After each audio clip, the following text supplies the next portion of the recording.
देखिए नॉकआउट ना हो जाए इसलिए सक्षमता परीक्षा से संबंधित जो ज़रूरी नोटिफिकेशन आई है उसको आप ज़रूर से ध्यान से समझ लें, देख लें और इसको खुद भी पढ़ लें। तो चलिए फटाफट शुरू करते हैं सक्षमता परीक्षा से ज़रूरी सूचना क्या है। तो सक्षमता परीक्षा जैसा कि आपने पिछले वीडियो में देखा ही होगा, अगर नहीं देखा तो इसमें भी देख लीजिए। सक्षमता परीक्षा जो आपकी है वो क्या है, बहुविकल्पी होगी यानी कि एमसीक्यू होगी और प्रत्येक प्रश्न आपका 1 अंक का होने वाला है और निगेटिव मार्किंग तो इसमें रहेगी नहीं।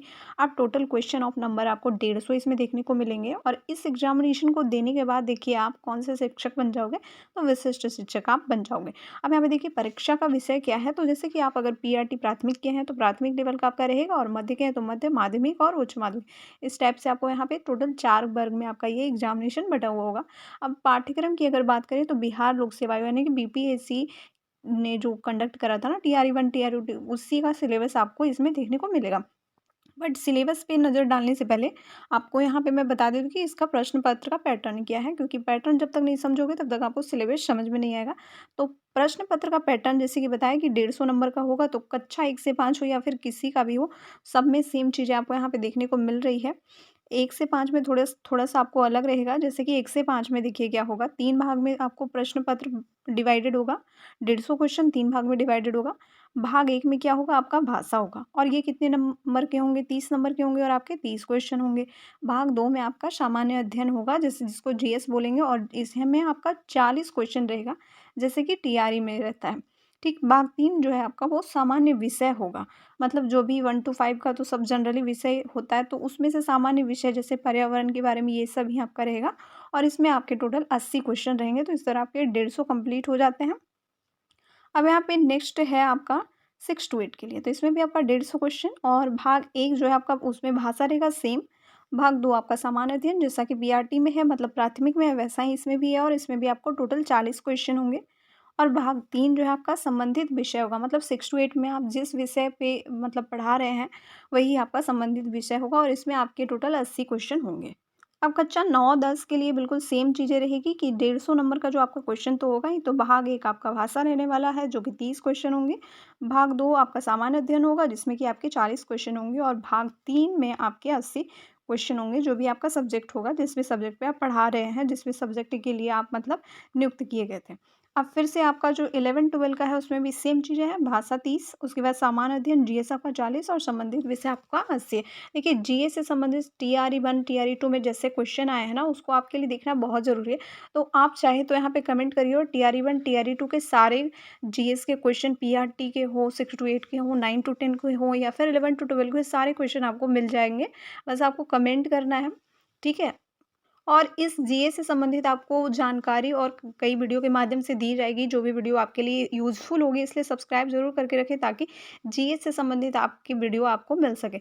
अब देखिए, अब एग्जामिनेशन पैटर्न देखने के बाद नंबर आ जाता है कि हम देख लें कि टीआरई 1 टीआरई 2 का सिलेबस क्या है। तो बात करते हैं प्राथमिक विद्यालय के अध्यापक के लिए जो सिलेबस था वो था, जैसे कि देखिए जो कलर यहाँ पे हाईलाइट किया हुआ है ना, वही आपका सिलेबस है, बाकी पार्ट को आपको छोड़ देना है। तो यहाँ पे देख लीजिए, इसमें प्राथमिक गणित, मानसिक क्षमता परीक्षण, सामान्य जागरूकता, सामान्य विज्ञान, सामाजिक विज्ञान, भारतीय राष्ट्रीय आंदोलन, भूगोल और पर्यावरण आपका शामिल इसमें रहेगा। अब इसमें थोड़े से आपको यहाँ पे देख लेना है कि सामान्य अध्ययन पत्र के प्रश्न प्राथमिक विद्यालय के पाठ्यक्रम से संबंधित होंगे, ठीक है? जो भी आपका प्राथमिक विद्यालय एससीईआरटी से ही रहेगा आपका क्वेश्चन, लेकिन इसका असर जो है न्यूनतम अर्हता के आलोक में होगा, मतलब ये चीज़ें आपको ज़्यादा ध्यान नहीं देनी है, क्योंकि जो येलो कलर से हाईलाइट है ना, बेसिकली उसी पे आपका डिपेंड है कि इसी पे रहेगा आपका। अब देख लीजिए कक्षा 6 to 8 के लिए क्या कुछ सिलेबस है आपका।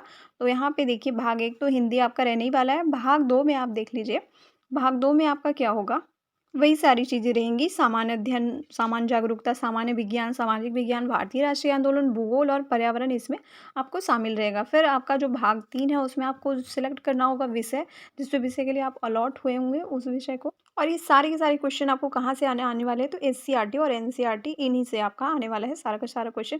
अब अगर देख लेते हैं 9 to 10 का क्या है कुछ है, तो 9 to 10 में भी सेम जीएस का पैटर्न आपको देखने को मिलेगा, बस सब्जेक्ट पे आपका रहेगा कि सब्जेक्ट बेस्ड आपका अलग अलग। जैसे कि देख लीजिए यहाँ जो कलर किया हुआ भाग 2 आपका सामान्य अध्ययन का जो पत्र होगा उसमें क्या कुछ रहने वाला है।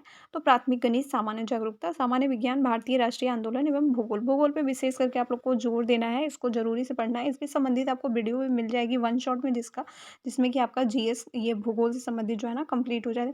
तो प्लीज़ सब्सक्राइब करके रखिएगा ताकि आप देख पाएँ। अब चलिए नेक्स्ट कुछ चीज़ें देख लेते हैं जो कि आपके काम की। अगर आपने पिछले वाली वीडियो देखी है तो बहुत अच्छी है, अगर नहीं देखी है तो इस बारे में देख लीजिए।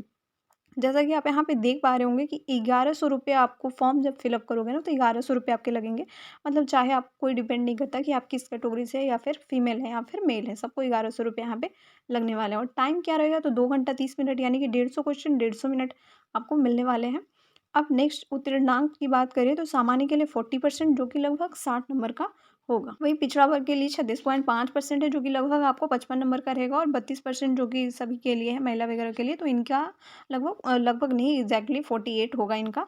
अब यहाँ पे देख लिये प्रमाण पत्र वगैरह के बारे में यहाँ पे बोला गया है, जो कि विशेष आपके काम की उतनी नहीं है। अब यहाँ पे देख लीजिए इम्पॉर्टेंट डेज कौन-कौन से हैं उसको जान लीजिए। तो विज्ञापन प्रकाशन यहाँ पे 26/1/2024 लिखा, मतलब कि 26 तारीख को आपका इसका विज्ञापन आ जाएगा। और ऑनलाइन आवेदन आपके कब से हो तो 1 फरवरी से 15 फरवरी तक ऑनलाइन आवेदन होंगे। इसके बाद शिक्षक अभ्यर्थी जो भी होंगे ना अपना एडमिट कार्ड भी डाउनलोड करेंगे ऑनलाइन, 5 फरवरी से 16 फरवरी तक डाउनलोड कर सकेंगे। और 4 नंबर में क्या है वो आपके लिए नहीं है, ये वो जो पदाधिकारी होंगे वो डाउनलोड करेंगे और उसपे अपना हस्ताक्षर करने वाले हैं और उसके बाद अपलोड करेंगे, ठीक है। और देखिए यहाँ पे ऑनलाइन परीक्षा की जो तिथि है आपकी एग्जामिनेशन सीबीटी यानी कंप्यूटर बेस्ड टेस्ट होगी। और इसकी तिथि 26 फरवरी से 13 मार्च तक आपकी एग्जामिनेशन हो जाएगी। अब यहाँ पे देख लीजिए इम्पोर्टेंट करके यहाँ पे लिखा गया कि परीक्षा फॉर्म भरते समय शिक्षक अभ्यर्थी द्वारा खासकर पिता पति का नाम, जन्म तिथि एवं योगदान की तिथि इत्यादि जो है ना सही भरा गया है या नहीं, मिलान करने के उपरांत ही सबमिट किया जाएगा। और ज़रूरी डॉक्यूमेंट्स कौन-कौन से लग रहे हैं तो देख पा रहे हैं आप यहाँ पे आधार कार्ड आपका लगेगा, मैट्रिक का प्रमाण पत्र, इसके बाद टेट, सीटेट या फिर एस्टेट उत्तीर्ण जो किया आपने उसका प्रमाण पत्र। अब शैक्षणिक प्रमाण पत्र साथ ही लगेगा और प्रशैक्षणिक प्रमाण पत्र भी। और नियोजन इकाई द्वारा जो आपको नियुक्ति पत्र दिया गया है ना वो आपको लगने वाला है। अब साथ ही आपको यहाँ पे जो आप फॉर्म भरोगे ना तो वहाँ पे आपको 3 जिला को वहाँ पे सेलेक्ट करना पड़ेगा कि कौन से 3 जिले आपको, जो भी आपका ऑप्शन रहेगा वो आप इसको सेलेक्ट कर पाओगे 1 2 3 करके। देख लीजिए यहाँ पे कुछ और भी इंपॉर्टेंट चीज़ें जैसे कि आपका एडमिट कार्ड जो है ना उसपे क्यूआर कोड और बार कोड अंकित होगा। तो इस चीज़ को आपको देख लेना कि आपका वो चीज़ें अंकित किया हुआ है फिर या फिर नहीं है। और यहाँ पे देख लीजिए परीक्षा केंद्र पर परीक्षा के दौरान आपका बायोमेट्रिक किया जाएगा, मतलब थंब इम्प्रेशन लिया जाएगा और आइरिस भी आपका लिया जाएगा। अब यहाँ पे एक और ज़रूरी चीज़ कि परीक्षा के बाद जो है ना आपका मूल एडमिट कार्ड शिक्षक अभ्यर्थी क्या है संबंधित जिला कार्यक्रम पदाधिकारी को समर्पित करेंगे। और यहाँ भी आपका मतलब थंब इम्प्रेशन और आइरिस ये सब लिया जाएगा। इसके बाद ही आपकी काम की नहीं है। अब यहाँ पे नेक्स्ट देख लीजिए यहाँ 13 नंबर के नोटिफिकेशन को देखिए यहाँ पे क्या लिखा हुआ है कि सक्षमता परीक्षा की संपूर्ण प्रक्रिया के दौरान, मतलब आपकी यहाँ 3 बार बायोमेट्रिक टोटल होगी। तो आप इसको देख लीजिएगा कि 3 बार हो रही है कि नहीं हो रही है। और ये सब केंद्राधीक्षक का तो हस्ताक्षर वगैरह वहाँ तो होगा ही आपके कॉपी पे। अब देख लीजिए यहाँ पे परीक्षा देने के पश्चात जो है ना मूल एडमिट कार्ड है, ये सबसे ज़रूरी चीज़ है। अगर आपका एडमिट कार्ड गुम हो जाता है एग्जामिनेशन देने के बाद तो फिर आपको दोबारा से सक्षमता परीक्षा देनी पड़ जाएगी। तो एडमिट कार्ड को हर हाल में आपको संभाल के रखना है। और इस तरह से ज़रूरी चीज़ें जो भी थी हमने यहाँ डिस्कस कर ली। और सब्सक्राइब करके ज़रूर रखें ताकि नए अपडेट से आप अपडेट